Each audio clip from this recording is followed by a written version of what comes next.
Muchas gracias por su gentil presentación y por su hospitalidad. Yo estoy impresionado que ustedes todavía están acá.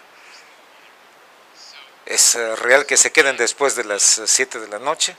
Bueno, estoy de vuelta después de hablar un poquito sobre diabetes y cáncer y ustedes han escuchado que hay mucha publicidad dedicada a la vitamina D.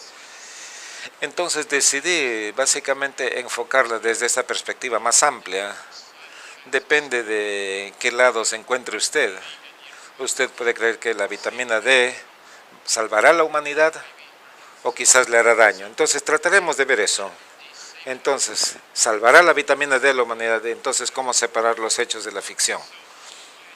Entonces, mi agenda es, si ustedes todavía están despiertos, bueno, ¿para qué sirve la vitamina D? Para comenzar, ¿cuáles son las consecuencias de la deficiencia de la vitamina D?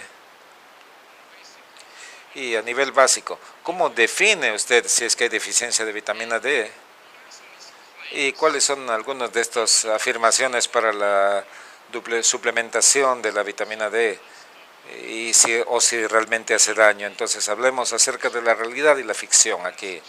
¿Cuál es la situación de tratar las enfermedades con vitamina D, prevenir enfermedades, ser afectado de no tener suficiente vitamina D y qué hacer con todo esto? Entonces, veamos algo del material sobre la base de la literatura. No es bueno tener deficiencia de vitamina D, depende de lo que lea. Usted puede ver entonces que no tener vitamina D va a llevar a cualquier cosa, desde aterosclerosis hasta depresión en los estudiantes, Alzheimer, demencia, disminución del funcionamiento cerebral, puede matarlo, puede ganar peso por la deficiencia de vitamina D. Entonces todo el mundo sabe que la deficiencia de vitamina D puede matarlo. Entonces la deficiencia de vitamina D no es buena, si usted cree en todo lo que se dice.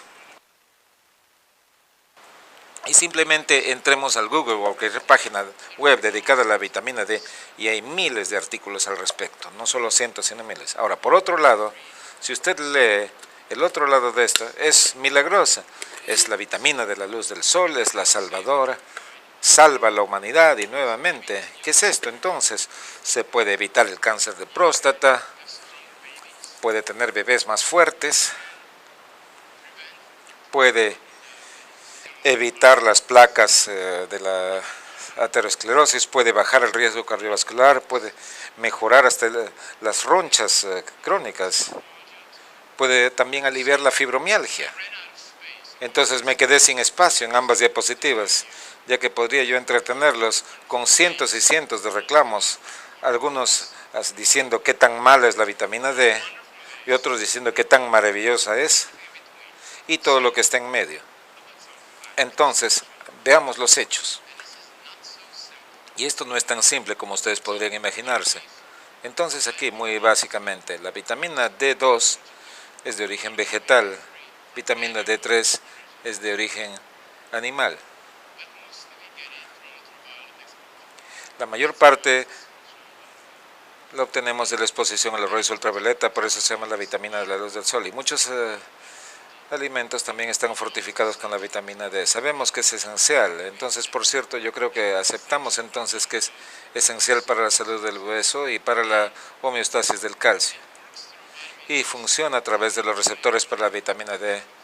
No vamos a ver toda la parte molecular, pero está relacionada con tiroides, paratiroides, receptores de PPAR, y hay muchos reclamos al respecto acerca de lo importante que es no solamente para los huesos y la homeostasis del calcio, sino también para el funcionamiento cardiovascular, el sistema inmune, los cánceres y la acción de la insulina. Entonces examinemos rápidamente algunos de estos reclamos. En primer lugar, ¿la deficiencia de vitamina D es realmente tan mala? Y aquí lo importante es cómo llegamos a la deficiencia de la vitamina D. Entonces hay algunas causas obvias, ¿no? Bueno, no hay suficiente luz del sol, si no hay suficiente en la dieta, si hay problemas con la absorción, si hay problemas con la biosíntesis. Entonces podemos pensar en muchas formas diferentes entonces de cómo puede uno tener deficiencia de la vitamina D, enfermedad renal, enfermedad hepática. Entonces hay muchos problemas que se pueden encontrar en la práctica, en la vida diaria, pero uno de los problemas es cómo definir entonces la deficiencia de la vitamina D. Entonces la idea es tratar de examinar los hechos y darse cuenta que es una pregunta básica, pero que no es tan fácil de responder y es controversial. Por muchas razones podemos llegar a este tema, pero la mayor parte de las autoridades definen a la deficiencia de la vitamina D como menos de 20 nanogramos por mililitro o 50 nanomoles por litro. Entonces, si usted acepta esto, ¿cuáles son las consecuencias de la deficiencia de la vitamina D? Bueno, ya escucharon acerca del raquitismo, osteomalacia, y bueno, son cosas que pueden suceder con esta deficiencia de la vitamina D. Pero nuevamente, como ya se mostró en diapositivas anteriores, hay muchas asociaciones y reportes, y nuevamente me quedé sin espacio. Hay que ir por todos los reclamos y las asociaciones de la deficiencia de la vitamina D con las fracturas, por ejemplo, las caídas, una variedad de diferentes cánceres, enfermedad cardiovascular, diabetes, depresión, etcétera, etcétera. Esto ha sido reportado. La pregunta ¿es solamente una asociación por azar o es una verdadera relación de causa y efecto? Entonces, veamos algunas de estas asociaciones. La pregunta es, ¿estamos hablando de asociaciones o relaciones causales? Ya que al final, como se escuchó entonces, ¿qué podemos hacer al respecto? Al igual que en la charla anterior, y si vemos que hay algo malo, hay que corregirlo. Y si es bueno, hagamos más de lo mismo. Entonces, al examinar una y otra vez lo que está allí, entonces no es tan simple de responder. Debido a que si usted comienza a mirar cuidadosamente todos estos reportes diferentes, no me refiero aquí a cuál es su revista favorita o su programa favorito. Aquí estamos hablando de publicaciones serias de literatura médica. Entonces, vemos aquí en estas publicaciones serias que hay problemas, y si vamos en una variedad de publicaciones, vemos que muchos de los estudios son pequeños, son a pequeña escala, son en sección transversal, pueden tener sesgo por diferentes razones, son a corto plazo, su metodología es diferente, entonces es muy difícil comparar a un estudio contra otro. Y el otro punto tiene que ver con la definición. Hay muchas pruebas disponibles que miden realmente la 25-hidroxivitamina D en el suero, y la pregunta es, depende de cómo lo define, cuál es el problema, entonces usted podría enfrentar este tipo de asociación. Y también no existe un estándar de referencia universalmente aceptado en el cual todo el mundo esté de acuerdo diciendo, esta es la medición, esta es la prueba, esta es la técnica que vamos a utilizar. Entonces, no está claro con estos reportes para ver cuál es el problema de la metodología en sí. Y no somos los expertos, y si usted lee un artículo basta con creer aquí en lo que dicen las personas, ¿no? Y hay que mirar bien los números y mirarlos con cuidado, pero esto depende de la variedad de pruebas, y esto no es diferente de mucho de lo que se sabe con hormonas y metabolitos. Entonces no sabemos cuáles son las definiciones, y si todavía estamos mirando las pruebas reportadas es muy difícil entonces comparar un estudio contra otro. Entonces no está claro cuál es el mejor estudio. Pero aún más fundamentalmente, ¿cómo sabemos que la medición de los niveles séricos de 25-hidroxivitamina D es lo que interesa? Entonces no es inusual en medicina que todo lo que medimos, lo reportamos y pretendemos que es importante, y de luego nos damos cuenta que eso no es lo que realmente interesa para la biología humana. Quizás es otro metabolito o un aspecto diferente lo que tenemos que medir, o quizás que lo que circula en la sangre no es relevante por lo que sucede en el cerebro, ¿no? Entonces, esto no es inusual en endocrinología. Entonces, la idea es que sea tan bueno como lo que medimos. Si el método para medirlo tampoco es bueno, entonces, ¿quién sabe los resultados de la interpretación? No estoy diciendo nada nuevo, como endocrinólogos que somos. Entonces, para hacer la cosa más interesante o más complicada, si usted quiere, o que es todo un reto, también hay diferentes poblaciones, ¿no? Tenemos diferentes razas, orígenes étnicos, edades, índice de masa corporal, género. Entonces hay gran variabilidad en diferentes poblaciones, entonces depende de a quién estudie antes de extraer conclusiones. Entonces vamos a tratar de hacer vuestra vida simple. Y por cierto, si ustedes creen que tengo las respuestas, entonces invítenme el próximo año, de repente ahí ya las tenga. Pero las respuestas no son simples. Entonces, nuevamente acá, veamos si que podemos tener entonces alguna información práctica. Hay un estudio interesante que ha sido publicado recientemente, un estudio observacional. Y nuevamente, sección transversal es difícil, los estudios observacionales pueden darnos una idea de lo que sucede. Entonces, esto fue hecho en Ámsterdam, un estudio longitudinal sobre el envejecimiento, y puede verse la edad promedio, 75 años de edad, y luego se ven los resultados, lo que nos interesa, particularmente la gente que envejece. Entonces, las caídas, las fracturas, presión arterial, enfermedad cardiovascular, hormona paratiroidea, fortaleza de empuñar, desempeño físico, limitaciones funcionales, índice de masa corporal. Entonces, son cosas que se pueden medir, ¿no? Y eso nos preocupa como resultados, ¿no? Entonces, la idea era responder preguntas muy simples. Hay un umbral por encima del cual usted debe estar seguro, y hay un umbral por debajo del cual usted está en riesgo. Una pregunta muy básica. Entonces tuvieron estas personas, las siguieron por un tiempo, y para estas mediciones entonces hay algún punto de corte por encima del cual usted está seguro. Y los resultados son interesantes. Y el problema nuevamente es que usted encuentra que hay diferentes niveles para los puntos de corte, dependiendo si es varón o mujer, dependiendo de la edad, dependiendo del índice de masa corporal. Y es interesante señalar que las mujeres eran las que tenían más sobrepeso y tenían los umbrales más bajos y tenían la mayor edad. Y el rango fue el más bajo, 46 nanogramos por litro para la hormona paratiroidea, y el máximo fue 68 nanogramoles por litro en el caso de la hipertensión. Entonces este es el umbral, y esto significa que los números por encima no agregan nada más. Entonces el riesgo básicamente se caía por debajo de este nivel. Y no hay sustento para los niveles más elevados, por lo menos en estas pruebas, para la 25-hidroxivitamina D, y especialmente para las mujeres, para las personas con sobrepeso, las de mayor edad. Entonces, para darnos alguna idea de lo que básicamente pudiera decirse o señalarse como seguro. Ahora, hablemos acerca de qué hay con las asociaciones o relaciones causales.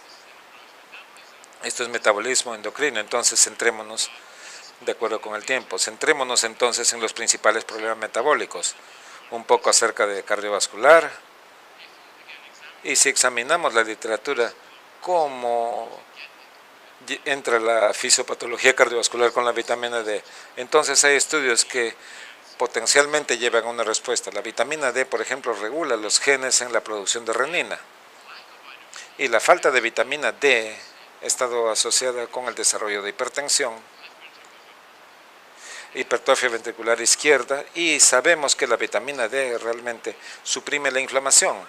Y a la inversa, si no tenemos suficiente vitamina D, podemos tener más inflamación y aterosclerosis, por ejemplo, un estado inflamatorio.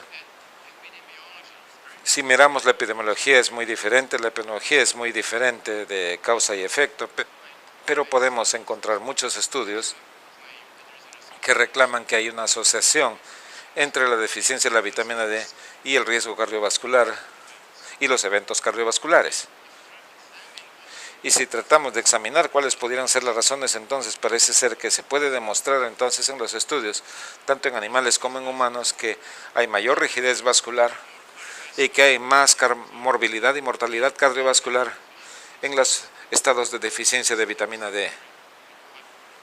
Por ejemplo, hay más hiperparatiroidismo secundario, sabemos que en la deficiencia de vitamina D hay más resistencia a la insulina, y sabemos también, y a esto nos referiremos más adelante, que se puede demostrar que la deficiencia de vitamina D afecta el funcionamiento de las células beta.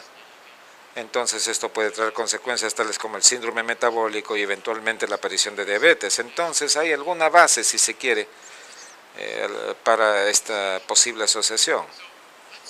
Entonces ahora hablemos acerca de la deficiencia de vitamina D y la hipertensión. Señalo el hecho que hay una relación. Entonces, si tratamos de examinar aquí algunos de los reclamos clínicos, los pacientes hipertensos se ha reportado que en forma global tienen niveles bajos de vitamina D. Y estos pacientes hipertensos y con vitamina D, con insuficiencia de vitamina D, tienen una duplicación de los eventos cardiovasculares. Si nosotros miramos infarto miocárdico agudo, angina, accidente cerebrovascular, ataque isquémico transitorio, insuficiencia cardíaca congestiva y claudicación. También se ha demostrado que si van, por ejemplo, a una sala de bronceado y tienen más vitamina D, aumentan la vitamina D y en algunos estudios han demostrado que pueden mejorar un poco la presión arterial con este bronceado. Y las personas han demostrado que la vitamina D o la suplementación con vitamina D puede disminuir a una reducción en la hipertensión, pero lo demás no tiene consistencia. También pueden encontrar estudios en los cuales básicamente usted no encuentra este tipo de efecto, donde no hay ninguna mejora en la hipertensión cuando usted suplementa a los pacientes hipertensos con vitamina D. Entonces, nuevamente la pregunta ¿es la insuficiencia de vitamina D responsable de la hipertensión? Y hay una pregunta diferente: si usted ve que alguien es hipertenso y le da vitamina D, ¿mejorará este estado de hipertensión? Bueno, esto depende de de qué lado lo esté mirando. Usted puede encontrar siempre documentación para cualquier argumento que usted tenga. Esto realmente está muy confuso en la literatura. Ahora, un poquito más acerca de la enfermedad cardíaca o insuficiencia cardíaca. La vitamina D se le ha asociado, por ejemplo, con muchas cosas. Por ejemplo, flujo coronario lento, disfunción endotelial, ya mencionamos aterosclerosis, infarto miocárdico agudo, mayores puntajes de calcio en las coronarias, mayor rigidez vascular, mayor volumen de las plaquetas y varias cosas más. Hay muchas otras cosas que han sido reportadas y que están asociadas con la deficiencia de la vitamina D.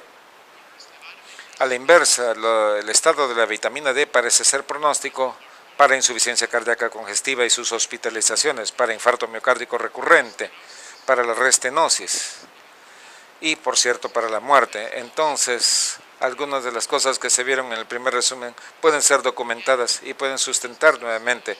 ¿Son estas asociaciones o es realmente causa y efecto? No tengo una respuesta. Pero si ustedes miran, por ejemplo, yo estoy en Michigan y dependiendo de la encuesta, el 75-80% de las personas en Michigan son calificadas como deficiencia de vitamina D.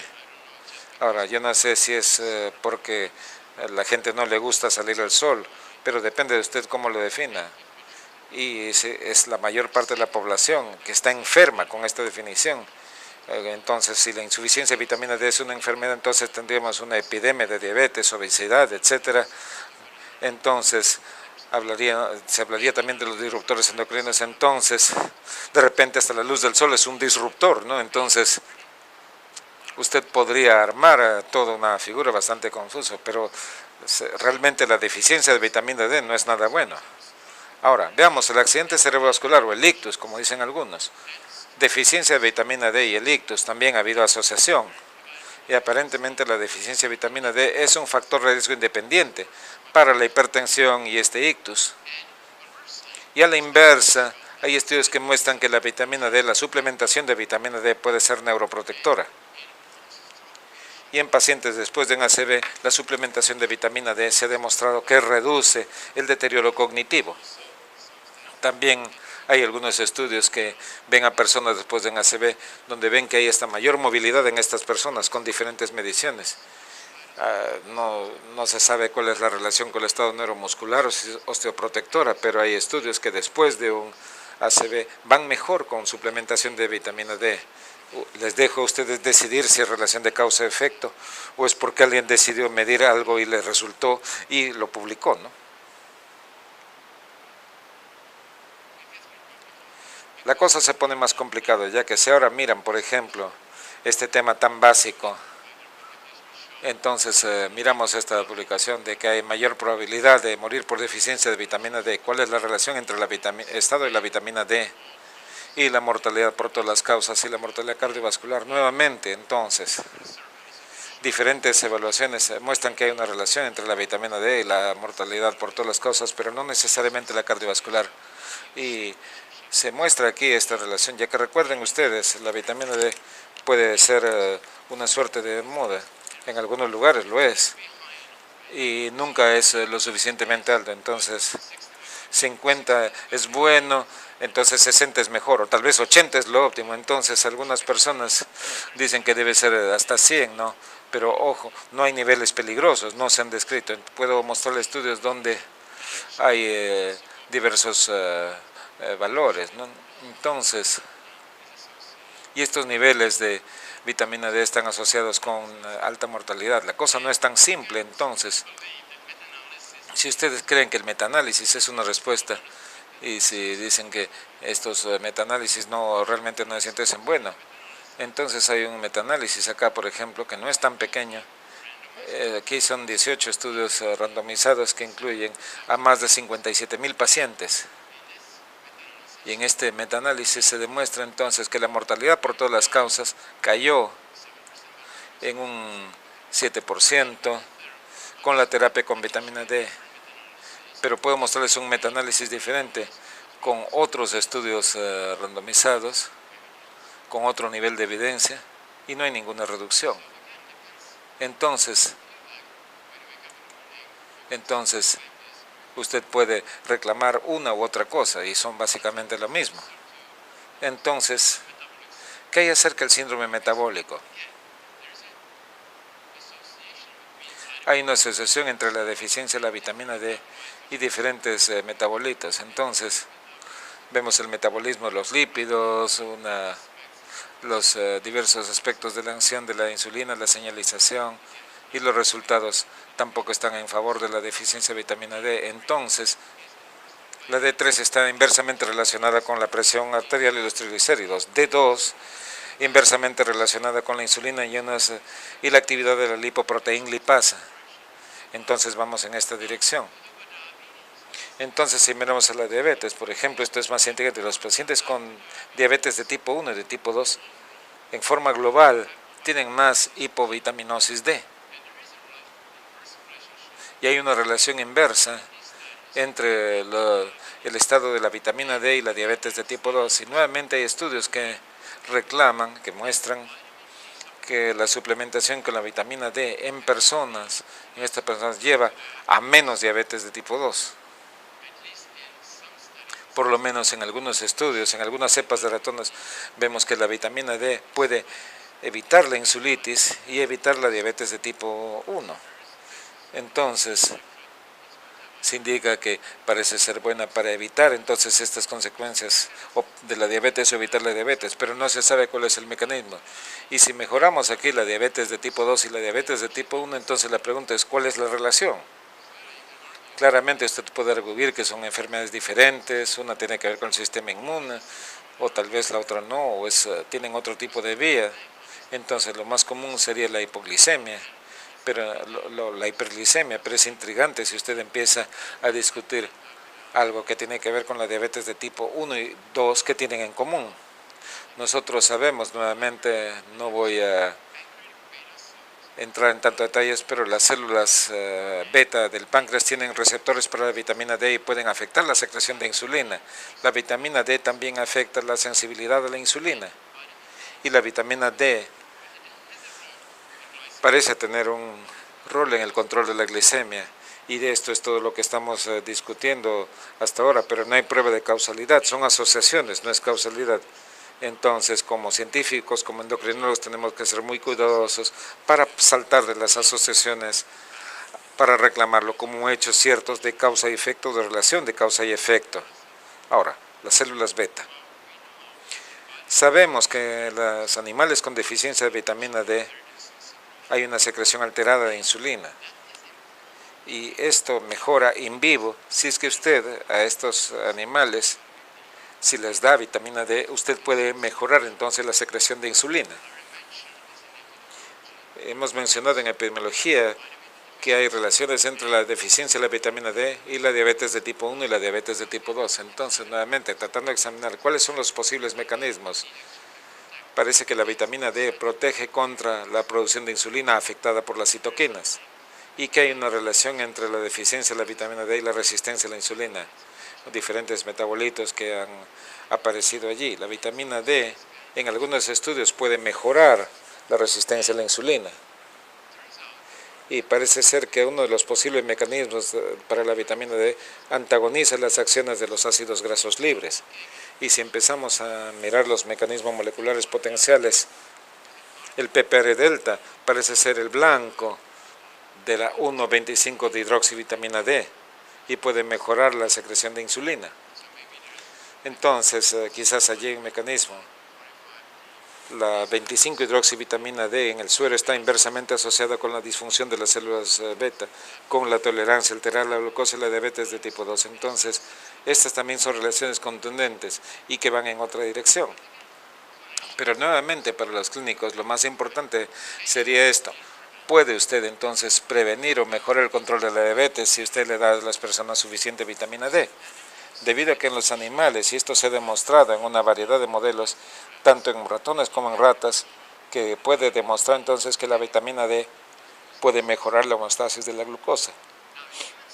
Ahora, en estudios en humanos es más difícil de demostrar ello, pero existen algunos ensayos, por ejemplo, hay un estudio a gran escala, en el cual prospectivamente se suplementó. Esto no es pequeño, son cerca de 84.000 mujeres, se suplementó con 800 unidades internacionales de vitamina D y por lo menos 1.200 miligramos de calcio por día. Y ellos señalaron que hubo una menor incidencia de diabetes de tipo 2. Podemos arguir, por ejemplo, decidir cuánto se suplementa, pero no es un estudio a pequeña escala. Desafortunadamente aquí estamos con diferentes estudios. La Iniciativa de Salud de las Mujeres, casi 34.000 mujeres, y se les dio suplemento de 400 unidades internacionales de vitamina D, que es la dosis diaria recomendada, y no hubo ningún efecto, aún con el calcio, y no hubo ningún efecto en la incidencia de la diabetes de tipo 2. Hay algunos estudios a pequeña escala también. Si es que había deficiencia de vitamina D de inicio, entonces es allí donde sí se observaba un efecto. Si hace falta algo y usted lo suplementa, esto ayuda, pero si no tiene la deficiencia de inicio, entonces la suplementación no parece ser beneficiosa y esto es muy difícil de demostrar. Ahora, un poco más de ciencia. De vuelta a las células beta. ¿Cuál es la relación posible entre las células beta y la vitamina D?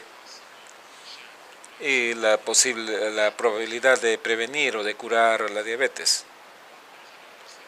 Hay un estudio interesante que ha sido publicado recientemente, el cual se centra en las células dendríticas. Parece ser que estas células dendríticas son el blanco de la vitamina D en la cascada inmune, la cual está involucrada eventualmente en el ataque inmune o autoinmune que da como resultado la diabetes de tipo 1. Estas células son presentadoras de antígenos y parece ser que la vitamina D activa altera la morfología y el funcionamiento de estas células dendríticas. Y esto es fascinante debido a que se muestra lo que pasa y parece ser que este funcionamiento particular que es desencadenado por la vitamina D inhibe la diferenciación y maduración de estos linfocitos B y los ancla en este estadio bastante inmaduro, ¿no? Entonces se quedan plantados en atacar a quien no deberían, ¿no? Entonces, si ustedes creen entonces en todos estos estudios, podríamos tomar estas células y tratarlas ex vivo con vitamina D, de manera tal que logren un estado y luego ponerlas de vuelta en los pacientes con diabetes de tipo 1 o quizás con prediabetes, entonces pudieran entonces evitar el desarrollo de la diabetes de tipo 1, ya que no van a hacer esta respuesta inmune, ¿no? Entonces es una posibilidad muy intrigante, por decirlo menos. Hay algunos estudios en humanos que muestran que hay una relación entre la suplementación de vitamina D y una consecuente reducción del riesgo de diabetes de tipo 1 en esta población de alto riesgo. Y mencionamos esto en la epidemiología que existe una relación entre la deficiencia de la vitamina D y un mayor riesgo de diabetes de tipo 1. Entonces, todo esto es intrigante, fascinante, hay mucha literatura que nos dice que esto podría ser interesante de evaluar, pero todavía hay un camino muy largo a recorrer hasta que tengamos la seguridad que potencialmente pudiéramos curar o prevenir la diabetes de tipo 1 con vitamina D usada tempranamente. El problema es, entonces, es que es muy difícil disecar. Comenzamos esperando poder responder la pregunta si podemos reparar el mito de la realidad, los hechos de la ficción, pero no estoy tan seguro, por lo menos hoy día no puedo, ya que si ustedes miran aquí todos los resultados, entonces podemos ver, por ejemplo, cuáles son las posibilidades por las cuales es tan difícil tener un reporte unificado, reportes unificados. Entonces, por ejemplo, hay diferentes dosis que se usan en diferentes estudios, las concentraciones iniciales de vitamina D son diferentes, la duración de la terapia también es diferente, se utiliza diferentes compuestos, preparaciones. ¿Cómo sabemos que lo que usted llama vitamina D es exactamente lo mismo en diferentes estudios? Hay diferencia de sustrato, hay personas que absorben más o mejor, hay diferentes definiciones también. También se puede decidir también cuál es la definición de la vitamina D, es el reporte relevante y cómo se miden los hallazgos. Entonces hay problemas muy básicos que hacen la cosa más difícil para poder disecar los diferentes resultados. Y ya se ha mencionado que no tenemos buena estandarización y también he mencionado que en las personas hay diferentes referencias normativas, ¿no? Y que estas son influenciadas por el género, el origen étnico, la edad, índice de masa corporal y muchos otros parámetros. Y por cierto es la vitamina de la luz del sol, entonces la exposición a la luz del sol también podría ser algo que va a hacer una diferencia cuando querramos interpretar los resultados de estudios de suplementación de vitamina D. Entonces hay muchos problemas y hay realmente problemas mucho más complicados acerca de qué cosa está pasando con otros aspectos hormonales y metabólicos. Entonces es muy tentador extraer conclusiones. La vitamina D va a salvar a la humanidad, pero no estoy seguro que vamos a llegar a esa conclusión. Entonces la pregunta que surge es, ¿vamos a obtener alguna respuesta realmente? Ya que les he presentado una figura muy deprimente, la vitamina D hace esto todo el mundo, entonces daría sobredosis de vitamina D para vivir más tiempo, ¿no? Los niveles de vitamina D son muy altos, de repente hay mayor probabilidad de morir, entonces no es así de simple. La pregunta que surge es, y quiero que ustedes se queden con este mensaje, es, ¿vamos a tener las respuestas alguna vez? Soy optimista, yo creo que sí, por lo menos hay esperanza. ¿De dónde va a venir? Entonces, por lo menos si definimos cuáles son los problemas, podemos centrarnos entonces en resolverlos. Esto suena bastante elemental, pero necesitamos obviamente seguir. No es divertido todos los años leer lo mismo, no, estos reclamos sin base sustancial. ¿De dónde vendrá esta respuesta? Ahora realmente hay series de estudios prospectivos que están diseñados para obtener algunas respuestas básicas. Entonces, para no aburrirlos porque ya es bastante tarde, pero permítanme mostrarles un par de ejemplos. Este estudio llamado Vital, aquí se está evaluando 26,000 personas saludables en los Estados Unidos. Entonces, se les da 2,000 unidades internacionales de vitamina D y ácidos grasos omega 3. Entonces la pregunta, que es muy simple, ¿va a tener algún efecto en la incidencia de enfermedad cardíaca, accidente cerebrovascular y cáncer? Estos son resultados que pueden medirse y los resultados todavía no están, pero si me invitan de aquí en un par de años, entonces podremos discutirlos. No es una indirecta muy sutil, por cierto, ¿no? Pero se planea terminar el estudio para la fecha que he señalado y ahí veremos, ¿no? Entonces, ahí aparecerán algunas respuestas en esta investigación en particular. Hay un estudio en pleno desarrollo en Japón, en donde se está evaluando la suplementación de vitamina D y su efecto en los eventos cardiovasculares, ya que al final Esto es lo relevante. Y la población es un estudio a pequeña escala. Son pacientes de hemodiálisis y reciben suplementación de vitamina D. El estudio fue iniciado el año 2008, pero no se pudieron encontrar los resultados. No sé si el estudio todavía está en desarrollo, si está en problemas, pero esperamos que es un estudio que ha sido bien planeado con una población muy específica para ver si estas personas en hemodiálisis con suplementación de vitamina D pudieran obtener algún efecto positivo en los desenlaces cardiovasculares. Hay un estudio también que está evaluando la vitamina D y la diabetes de tipo 2. Entonces, esta investigación, por ejemplo, está tratando de responder preguntas muy obvias. Si usted le da a las personas, esta es una dosis alta de vitamina D, 4.000 unidades internacionales, es más alta que lo recomendado, y si esto puede retardar la aparición de diabetes de tipo 2, ¿tiene algún efecto en el metabolismo de la glucosa? Y veremos básicamente si esto nos va a dar alguna respuesta. Entonces, mirando específicamente a 2.500 individuos de alto riesgo en los Estados Unidos, y estamos hablando de poblaciones de alto riesgo, con una suplementación sustancial de vitamina D, y en estos individuos de alto riesgo la idea es prevenir la aparición de diabetes de tipo 2, y esta investigación debe terminar en diciembre del 2017.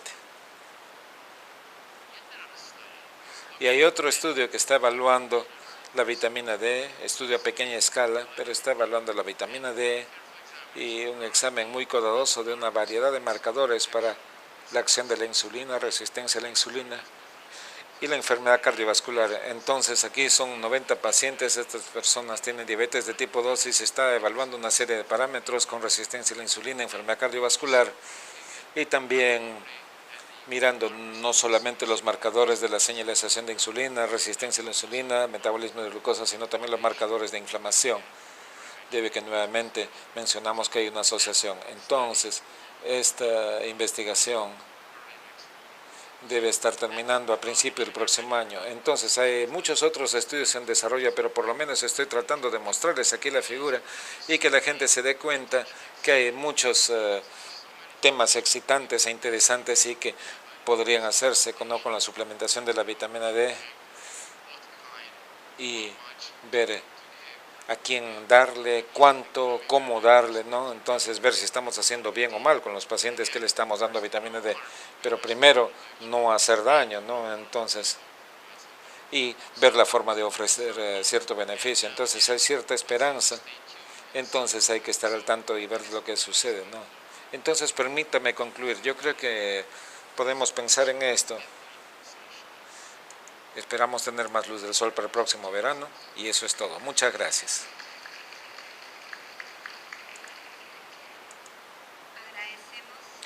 We do thank Professor Grunberger for his excellent lecture. Deficiencia de vitamina D.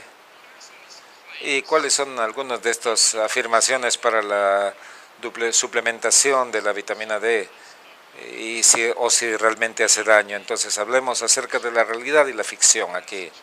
¿Cuál es la situación de tratar las enfermedades con vitamina D, prevenir enfermedades, ser afectado de no tener suficiente vitamina D, y qué hacer con todo esto?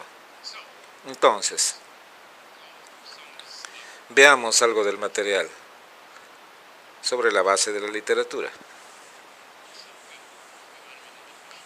No es bueno tener deficiencia de vitamina D, depende de lo que lea. Usted puede ver entonces que no tener vitamina D va a llevar a cualquier cosa, desde aterosclerosis hasta depresión en los estudiantes, Alzheimer, demencia, disminución del funcionamiento cerebral, puede matarlo, puede ganar peso por la deficiencia. Lo importante que es no solamente para los huesos y la homeostasis del calcio, sino también para el funcionamiento cardiovascular, el sistema inmune, los cánceres y la acción de la insulina. Entonces examinemos rápidamente algunos de estos reclamos. En primer lugar, ¿la deficiencia de vitamina D es realmente tan mala? Y aquí lo importante es cómo llegamos a la deficiencia de la vitamina D. Entonces hay algunas causas obvias, ¿no? Bueno, no hay suficiente luz del sol, si no hay suficiente en la dieta, si hay problemas con la absorción, si hay problemas con la biosíntesis, entonces podemos pensar en muchas formas diferentes entonces de cómo puede uno tener deficiencia de la vitamina D, enfermedad renal, enfermedad hepática. Entonces hay muchos problemas que se pueden encontrar en la práctica, en la vida diaria, pero uno de los problemas es cómo definir entonces la deficiencia de la vitamina D. Entonces, la vitamina D, entonces todo el mundo sabe que la deficiencia de vitamina D puede matarlo. Entonces la deficiencia de vitamina D no es buena, si usted cree en todo lo que se dice. Y simplemente entremos al Google o cualquier página web dedicada a la vitamina D y hay miles de artículos al respecto, no solo cientos, sino miles. Ahora, por otro lado, si usted lee el otro lado de esto, es milagrosa. Es la vitamina de la luz del sol, es la salvadora, salva a la humanidad y nuevamente, ¿qué es esto? Entonces, se puede evitar el cáncer de próstata, puede tener bebés más fuertes,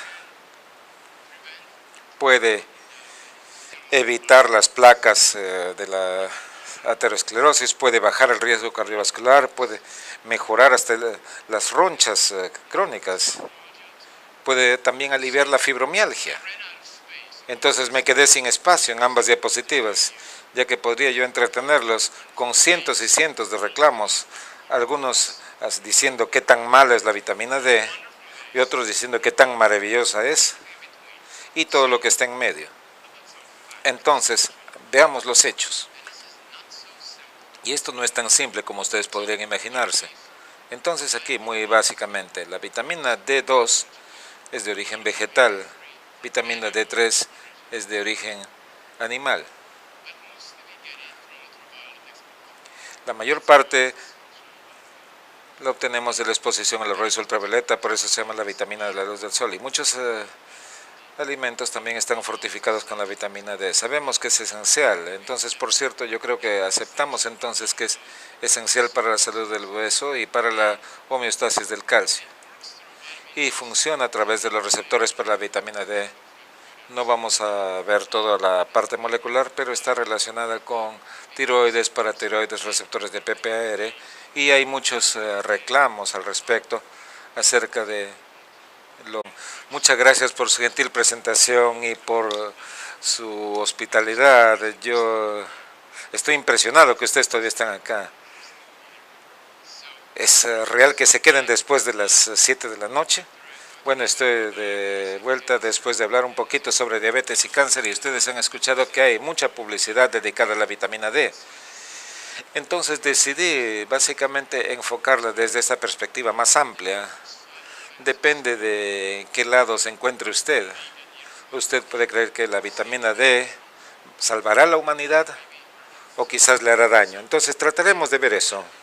Entonces, ¿salvará la vitamina D a la humanidad? Entonces, ¿cómo separar los hechos de la ficción? Entonces, mi agenda es, si ustedes todavía están despiertos, bueno, ¿para qué sirve la vitamina D? Para comenzar, ¿cuáles son las consecuencias de la deficiencia de la vitamina D? Y a nivel básico, ¿cómo define usted si es que hay